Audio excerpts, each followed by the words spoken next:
Kembali bersama kami, pemirsa. Roy Suryo CS ajukan uji laboratorium forensik independen ijazah Joko Widodo. Mereka ajukan lembaga independen BRIN dan Universitas Indonesia sebagai pembanding hasil uji laboratorium forensik yang dilakukan polisi.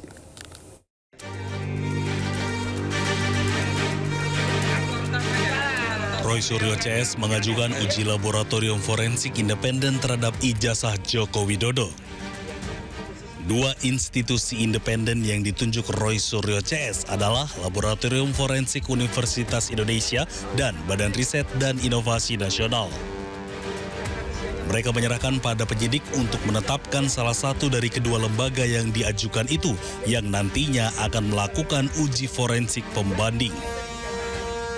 Datang untuk meminta agar diadakan tes laboratorium forensik yang bersifat independen, yang hasilnya itu bisa kredibel, akuntabel, transparan, dan ini bisa dipertanggungjawabkan oleh para pihak dan tidak ada lagi pihak-pihak yang mengklaim itu tidak mewakili aspirasi begitu. Sebelumnya Polda Metro Jaya telah melakukan gelar perkara khusus kasus fitnah ijazah Jokowi. Dari gelar perkara tersebut, Roy Suryo CS masih tersangka. Polda Metro Jaya minta Roy CS ajukan pra-peradilan dengan status tersangka tersebut.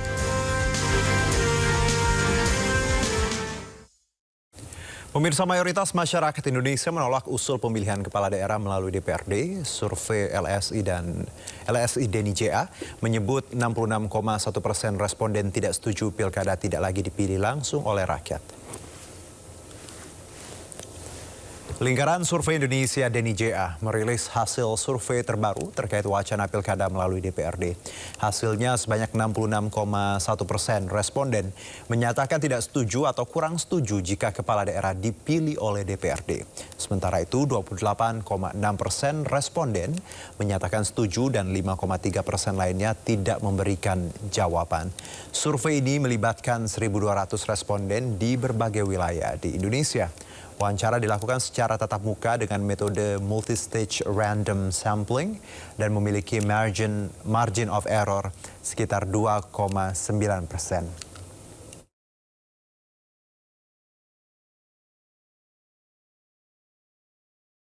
Kita ke informasi olahraga. Pemirsa, Presiden Prabowo Subianto memberikan bonus kepada para atlet yang berhasil meraih medali dalam SEA Games 2025 Thailand. Tak hanya bonus, tabungan uang bagi para atlet berasal dari institusi TNI mendapatkan kenaikan pangkat hingga 2 tingkat. Presiden mengapresiasi prestasi yang berhasil diraih ratusan atlet Indonesia yang berhasil meraih medali di Istana Negara Jakarta sore tadi. Bonus uang 1 miliar rupiah diberikan kepada 91 atlet peraih emas dari berbagai cabang seperti atletik hingga perahu naga. Bahkan bagi sejumlah atlet dari TNI peraih medali emas seperti berkuda dan angkat besi, mereka mendapatkan sekolah hingga kenaikan pangkat luar biasa 2 tingkat. Saudara Pasral peraih medali emas perorangan cabang olahraga skateboard.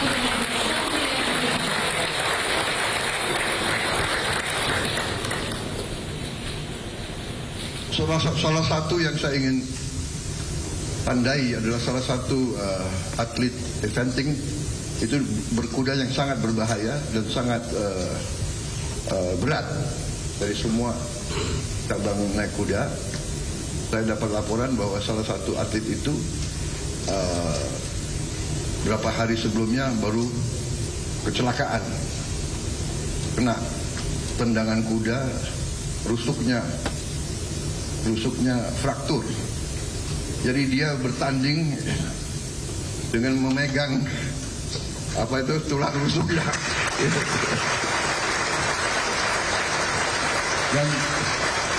Dan tidak mau menyerah, masuk finish. Setelah masuk finish sudah langsung pingsan. Saya kira ini adalah semangat yang kita patut hargai. Saya terima kasih Panglima TNI. Panglima TNI langsung disekolahkan ya untuk jadi perwira ya. Terima kasih.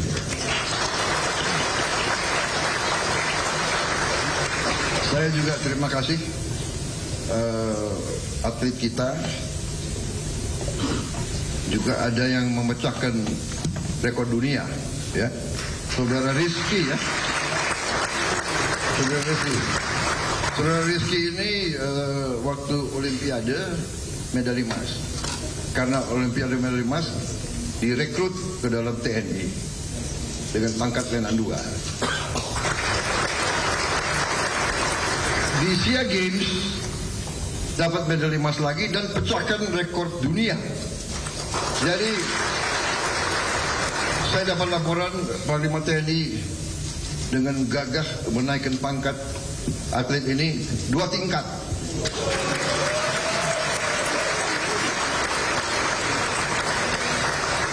Jadi dari Letnan 2 langsung kapten.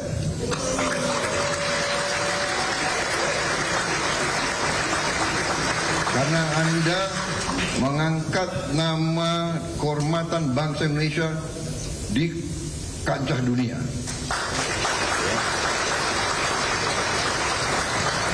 Terima kasih, penghormatan.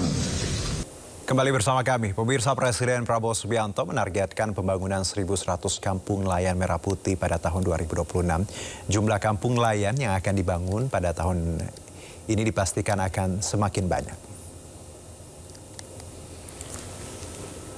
Prabowo mengatakan Indonesia akan melakukan produksi dan budidaya ikan dengan jumlah besar. Hal ini dilakukan untuk memenuhi asupan protein anak-anak Indonesia sehingga dapat tumbuh kuat dan pintar. Selain mendorong peningkatan produksi dan budidaya ikan, Presiden memastikan Indonesia sudah berhasil mencapai swasembada beras dalam waktu 1 tahun. Presiden ingin Indonesia mampu mencapai swasembada di komoditas lain seperti jagung, singkong, bawang putih, dan ikan. Saudara, ternak, ikan, semuanya kita akan produksi besar-besaran. Kita akan buka ribuan desa-desa nelayan. Kita akan buka ratusan budidaya ikan. Saudara-saudara sekalian, rakyat kita, anak-anak kita harus makan protein yang banyak. Dia harus tumbuh kuat, tumbuh pinter, dan tumbuh menjadi masa depan Indonesia yang hebat. Dan saya juga dapat laporan dari Menteri Kelautan. Menteri Kelautan ada? Hasil daripada nelayan-nelayan kita juga naik. Dan di tahun-tahun mendatang akan lebih naik lagi. Hari tahun 26 ini kita targetkan 1.100 desa nelayan. Tahun-tahun depan mungkin lebih banyak lagi. Ya, Gabungan Industri Kendaraan Bermotor Indonesia atau GAIKINDO memperkirakan penjualan kendaraan mobil di Indonesia hanya mampu berada di level 780.000 unit pada tahun 2025. Angka ini jauh dari target awal sebesar 850.000 hingga 900.000 unit. Ketua Umum Gabungan Industri Kendaraan Bermotor Indonesia Putu Juli Ardika menyebutkan hingga tahun 2025 akhir penjualan mobil diperkirakan hanya mampu di angka 780.000 unit atau jauh dari target awal sebesar 850.000 unit. Angka ini disebutkan lantaran masih turunnya data beli masyarakat sehingga pembelian terus menurun hingga adanya masalah pembiayaan di mana pembelian kendaraan bermotor masih didominasi 70% melalui kredit. Adapun Putu menyebutkan penurunan penjualan kendaraan ini didominasi oleh mobil di bawah 200 juta atau antara harga 200 hingga 400 juta rupiah.